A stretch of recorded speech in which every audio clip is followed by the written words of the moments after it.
All right, for the first part of our math lesson, I'll need you to have your math book out and be on page 75.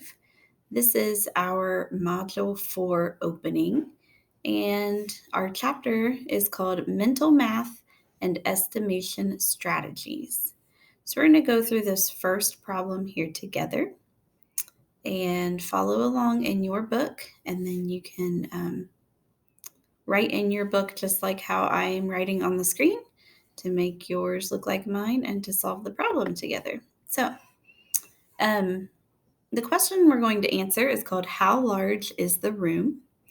And it tells us that the adoption room at a local animal shelter has 4 visiting spaces. 2 of the 4 visiting spaces have tiled floors. Each tile has an area of 4 square feet. Then you see the diagram here that represents it. We have 4 visiting spaces with the tiled floors, and each of these tiles is 4 feet is the area.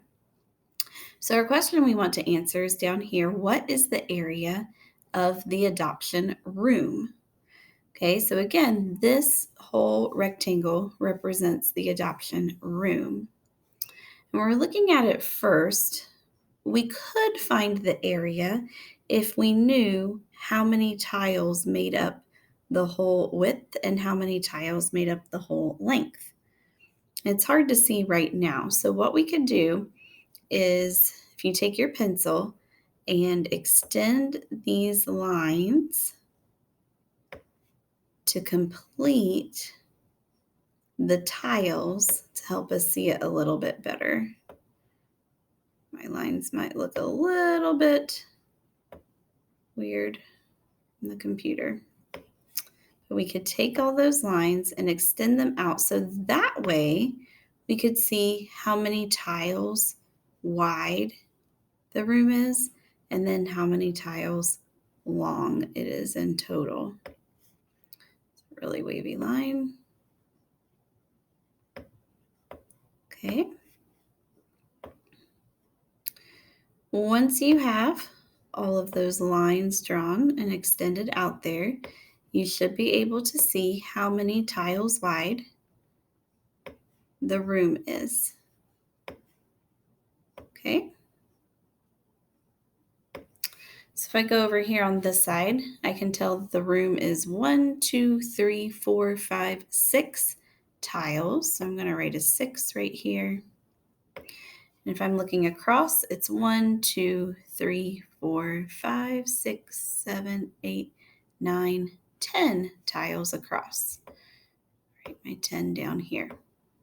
Okay, now to find the area of a rectangle, we would take the width and multiply it by the length. And that will tell us what the area is. So to know the area of this room, we would take the width of 6 and multiply it by the length of 10. And that's a basic fact. We should know that. 6 times 10 equals 60.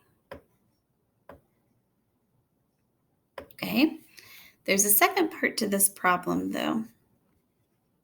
If you look up here, it tells us that each tile has an area of 4 square feet.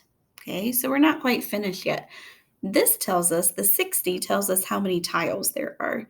There would be 60 tiles that would make up the whole floor.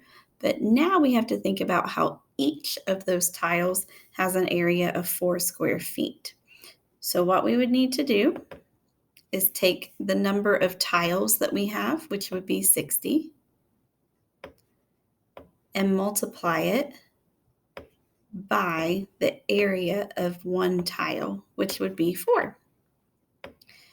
60 times 4, we've got a 2-digit times a 1-digit number, but that's what we're going to be learning here in this chapter. We're going to use our basic fact of 6 times 4 is 24.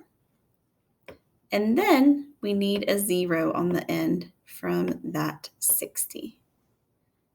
240 is the area of the room.